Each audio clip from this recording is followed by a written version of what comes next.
नमस्कार, बहुत स्वागत है आपका। प्राइम डिबेट देख रहे हैं आपके साथ में जेपी शर्मा। आने वाले निकाय चुनाव में आप खुद अपना मेयर तय करेंगे या आपका वोट लेने वाला यह तय करेगा कि आपका मेयर कौन हो? ये अभी सरकार ने तय नहीं किया है। पहले सरकार ने फिर से प्रत्यक्ष चुनाव कराने का फैसला लिया था, लेकिन अब लग रहा है कि इसको लेकर दो राय उभर गई हैं और चुनाव प्रत्यक्ष प्रणाली से भी हो सकते हैं। भाजपा कह रही है कि उसके प्रभाव ने सरकार को फिर से सोचने पर मजबूर कर दिया। कांग्रेस कहती है कि ऐसा कुछ नहीं है, पुराने अनुभवों का अध्ययन किया जा रहा है और इसके तमाम पहलुओं पर बारीकी से विचार करके, राय मशवरा करके आम आदमी के लिए जो सही होगा वो फैसला लिया जाएगा। देश के कई दूसरे राज्यों में भी प्रथम नागरिक को शहर के नागरिक स्वयं चुनते हैं। हमारे राज्य में तीसरे चुनाव में तीसरी बार व्यवस्था पर विचार हो रहा है, जिससे मतदाता भी हैरान है। आज प्राइम डिबेट में इस पर चर्चा होगी। पहले रिपोर्ट। निकाय प्रमुखों के सीधे चुनावों को लेकर सीएम गहलोत का संकेत। सीएम अशोक गहलोत ने कहा, सीधे चुनावों को लेकर चर्चा चल रही है। गहलोत ने कहा, कार्यकर्ताओं की भावना के अनुरूप फैसला होगा। सीएम ने कहा, शांति धारीवाल की कमेटी इस पर चर्चा कर रही है। महापौर सभापतियों के चुनाव प्रत्यक्ष होंगे या अप्रत्यक्ष, यूडीएच मंत्री की रिपोर्ट करेगी तय। सीएम ने कहा, पूरे दमखम के साथ मैदान में उतरेंगे और निकाय चुनाव जीतेंगे। बीजेपी राजस्थान में सीधे चुनाव की पक्षधर नहीं रही है। अलग अलग राज्यों में बीजेपी का है अलग अलग स्टैंड। राजस्थान में कांग्रेस ने निकाय प्रमुखों के सीधे चुनाव करवाए थे। हाल ही में पीसीसी की बैठक में कांग्रेस नेताओं ने सुझाव दिया था, निकाय प्रमुखों के चुनाव सीधे नहीं कराए जाएं। कांग्रेस नेताओं का तर्क था, धारा 370 हटाए जाने का बीजेपी को फायदा मिल सकता है।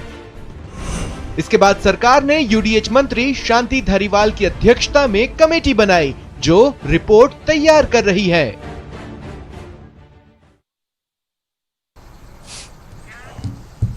और आज हमारे साथ प्राइम डिबेट में रामलाल शर्मा जी हैं, भारतीय जनता पार्टी से। मनीष गोदा हमारे साथ वरिष्ठ पत्रकार हैं और पुरोहित साहब हमारे साथ कांग्रेस से विचारधारा रखते हैं। आप बहुत स्वागत है आप सभी का। रामलाल जी, सबसे पहले आपके पास आ रहा हूँ। अगर सरकार विचार विमर्श का हवाला देकर अपना फैसला बदलना चाह रही है तो आपको इसमें भला क्या दिक्कत?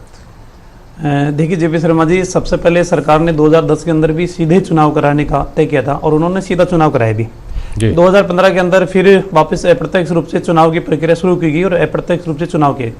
सरकार 2018 के अंदर बनते ही इन्होंने कहा कि हम स्थानीय निकाय के चुनाव को हम प्रत्यक्ष मेयर का चुनाव होगा, प्रत्यक्ष चेयरमैन का चुनाव होगा और इस तरीके से इस प्रक्रिया को शुरू भी किया और इसके लिए जो आवश्यक कदम सरकार को करनी चाहिए तो वो कदम उठाने का काम भी किया। हाँ जी। और एक जो सरकार ने सबसे, जिसको मैं कहूँ कि वो अपने लिए लाभप्रद चीज मानकर चल रही थी, जब 2011 की मतगणना हुई, उस मतगणना के बाद के अंदर 2014-15 के अंदर नगर पालिकाओं का पुनर्गठन हो चुका, पंचायत राज का पुनर्गठन हो चुका, लेकिन 2021 की जनगणना अभी तक नहीं हुई। लेकिन उससे पहले ही सरकार ने ये कहा कि नहीं साहब, अब हम हमारे अनुकूल पुनर्गठन करने का काम करेंगे और वो भी सरकार ने काम की प्रक्रिया अभी चल रही है। स्थानीय निकायों के पुनर्गठन का काम भी चल रहा है, पंचायत राज के पुनर्गठन का काम भी चल रहा है, वो काम भी चल रहा है। लेकिन सरकार खुद के निर्णय से बैकफुट के ऊपर इसलिए आ रही है क्योंकि ये सरकार जनता का विश्वास खो चुकी है, जनमत इनके साथ नहीं है। ये किसी भी प्रक्रिया से चुनाव करा ले, इनको सफलता मिलने वाली नहीं है क्योंकि ये सरकार वेंटिलेटर के ऊपर आ चुकी है। तो फिर अब ये हाथ पैर मारने की कोशिश कर रहे हैं, ये सर्वे करा रहे हैं, अनुभव का लाभ ले रहे हैं, पहले के परिणाम कैसे है उनको देख रहे हैं और सरकार के वरिष्ठ नेता ये तय करेंगे कि साहब हम प्रत्यक्ष रूप से चुनाव कराएं या अप्रत्यक्ष रूप से चुनाव कराएं, हमारे को लाभ किस प्रणाली से होगा। मैं मानकर चलता हूं कि वर्तमान में किसी भी प्रणाली से ये चुनाव करा ले 101% कांग्रेस की पार्टी को और कांग्रेस की सरकार को जनता के साथ जो छलावा किया है उसका खामियाजा इनको भुगतना पड़ेगा।